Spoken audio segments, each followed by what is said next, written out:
So, hello everybody, I'm a new face, so maybe I will introduce myself. I'm a cognitive scientist, I'm a privat docent or adjunct professor or docenti here at University of Helsinki. I study people and I study how people feel about new technologies, especially in situations when the new technology is making decisions about human well-being. The technical term for what I'm doing is experimental philosophy or experimental moral psychology. My expertise lies in information processing system interfaces, especially has been published in scientific journals. I've only written a couple of them. The lion's share of my work is still undergoing, but mostly I have been studying humans and nursing robots. How do people feel about robots that force medications on people? How do people feel about other humans that decide to enhance themselves with microprocessors in their brains? And how do people feel about if you take somebody's brain, let's say my brain, you slice it into pieces, you scan it and you upload it into a computer and then it wakes up. How do people feel about that? Then I study rescue situations with robots and several other related things. How do we feel if machine learning algorithms decide to turn off life support on a patient that could be brain dead or maybe isn't 100% certain if it is brain dead? And we discussed with Johan yesterday or like day before that we would make this a friendly Socratic dialogue. So now that you understand my background, I'm like a social scientist, sociologist, cognitive scientist, and Johan is an engineer and works in the business. He works with practical things and understands statistics and machine learning, and that's something that also sort of unifies us. We both work with statistics and algorithms. We both know how to program. It's an integral part of our work. So we have something in common. We also both have watched Star Trek. Yes, we both have watched Star Trek. We agree that humanity should aspire for the better. So we have differences in the way we look at things at different levels. He looks at from practical perspective, management perspective, yet we have something that we agree on, the coding, the statistics. So we're aiming to make this like a friendly discussion from varied perspectives. And maybe I would like to then start this discussion by asking you, so how do you feel about today? And what new worries have surfaced for you from the previous discussions? What have you learned today that seems relevant? Well, I have of course, basically I have relearned a thing that I didn't know beforehand, which is that disciplines of humanities and sciences use different language, and the trouble is often that you want to understand, but the learning the mechanisms and the vocabulary and the way of thinking takes some time. So it takes time to kind of have a common ground, and that's different from the kind of practical work. Most of the work when making software or engineering or working companies in general is about learning to know how others work and trying to find a way to work together. So then perhaps the other thing is that there seems to be still some sort of work to be done with the what AI is about. It often slips to speaking about some kind of well-defined entity or quality or being in the language.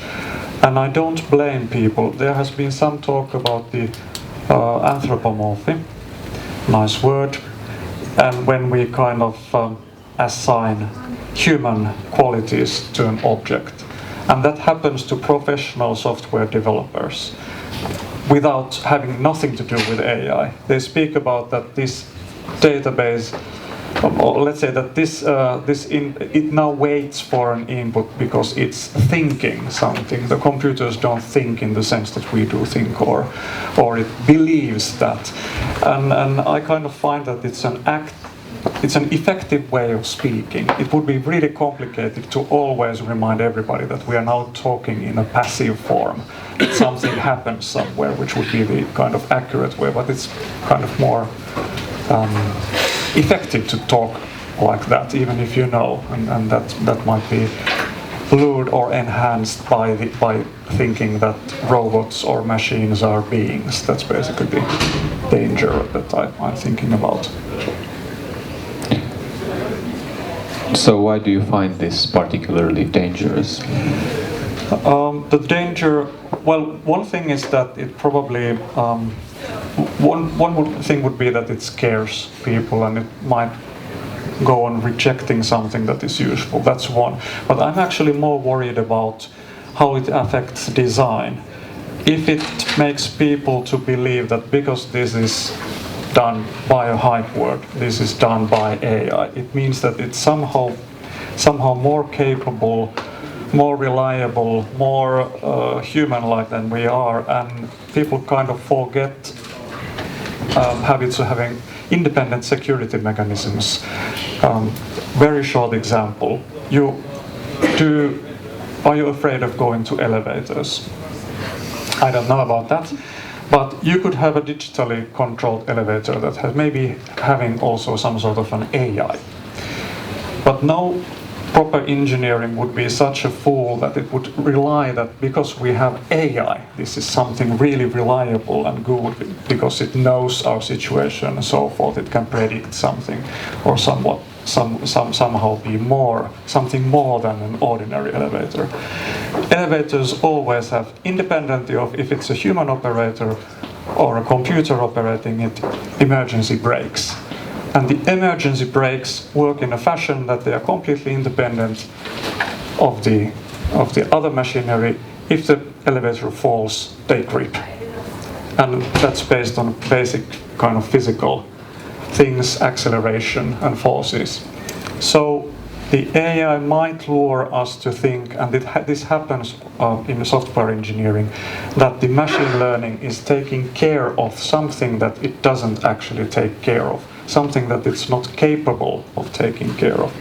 And that's why I showed that the real, proper AI things always consists of very good design, rules, then machine learning, for making something that simply can't be made with rules. For example, you simply cannot recognize cats, dogs, speech, or such things by having a predefined set of rules. It simply won't work.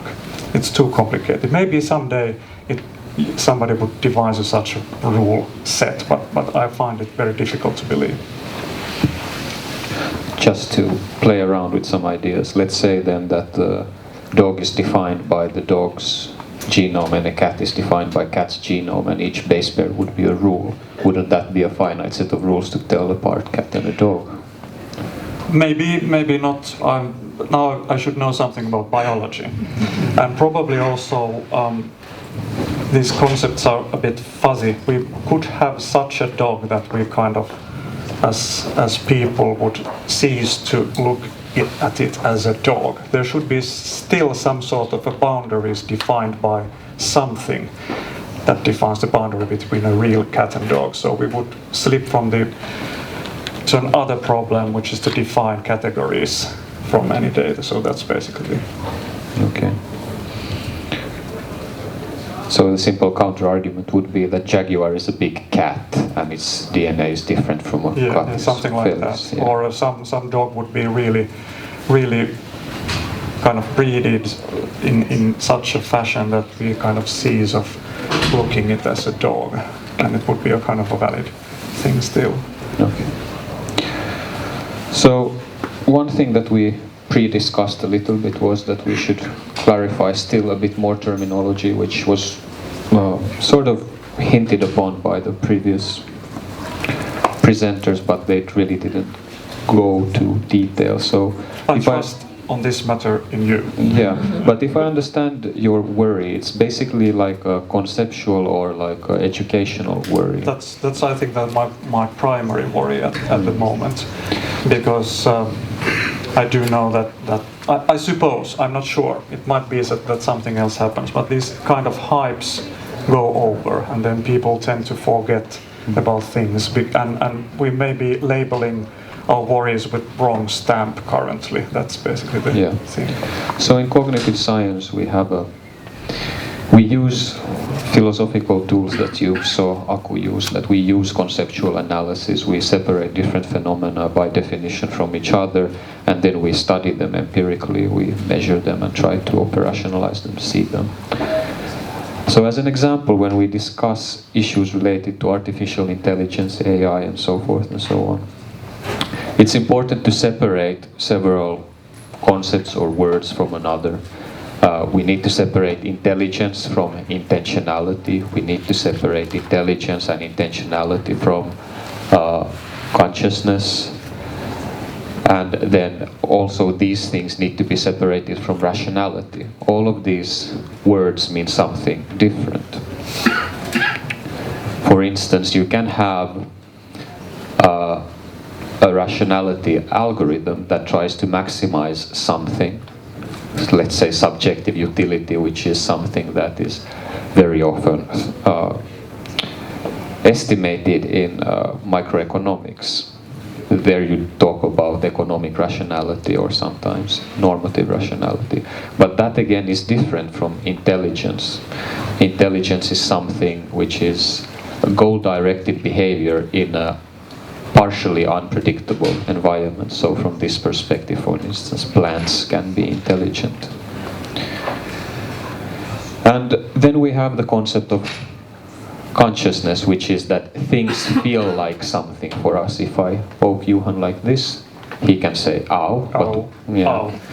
And we could have a robot that just says ow when I poke it, but it wouldn't feel like anything for the robot. But for some weird reason, at least Johan seems to be having the capacity of feeling something and saying the ow. We can easily build a robot that says the ow, but we are having difficulties building the subjective feeling part for it. So consciousness is this thing in the universe that makes molecules, when they interact with other molecules, feel like something, or with photons.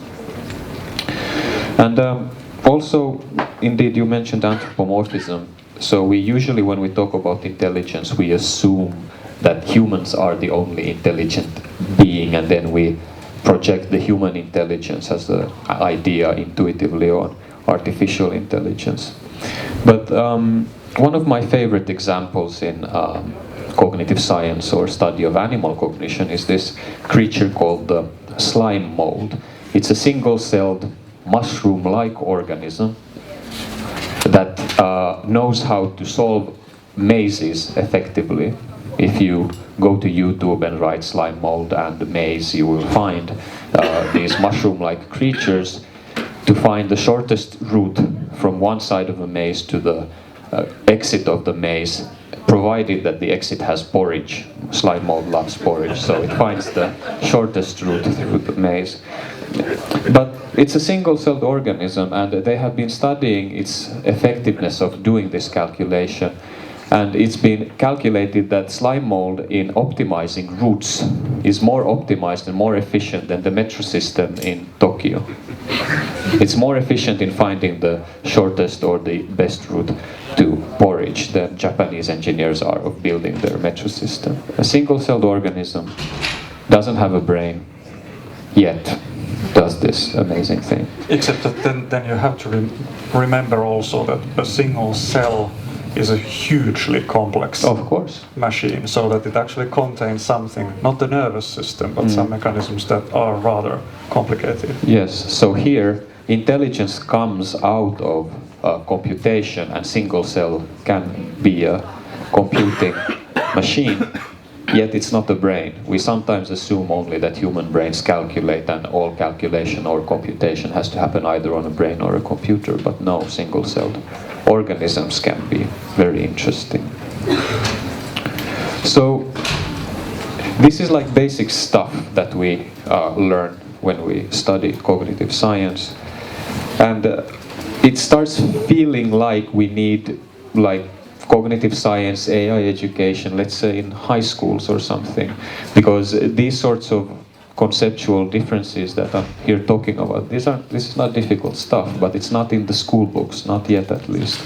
And then, you know, if we would have these things clarified, at least on a high school level, I think this would address many of your worries regarding these issues that you were discussing. So probably so, and I'm of a generation that didn't have philosophy as a compulsory subject in high school, for example. Neither did we have that much philosophy of technology. I mean that many of the ethical guidelines that are set here for the trustworthy AI, they basically are about technology in general.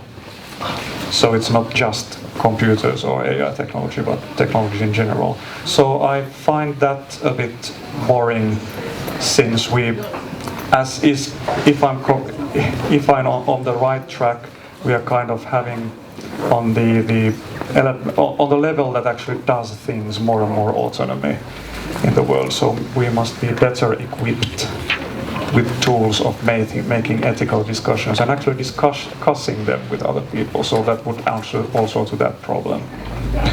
So we also discussed a little bit, you mentioned Star Trek, so let's take it up one more time before we decided to have this discussion. We had a short talk about how should humanity be in the future. So what should we aspire to as a species? And while we're living in these times right now, there's lots of pessimism, lots of, indeed, you mentioned scares and fears that are influencing the design procedure, and uncertainties related to how should we behave ethically right now. But one thing that we seem to be lacking is a sort of vision for the better world. What should it be? We're now all very scared about all the negative things that are happening, and then we get sucked into those. Then we sort of lose track. Where should we be going? What should we aspire to?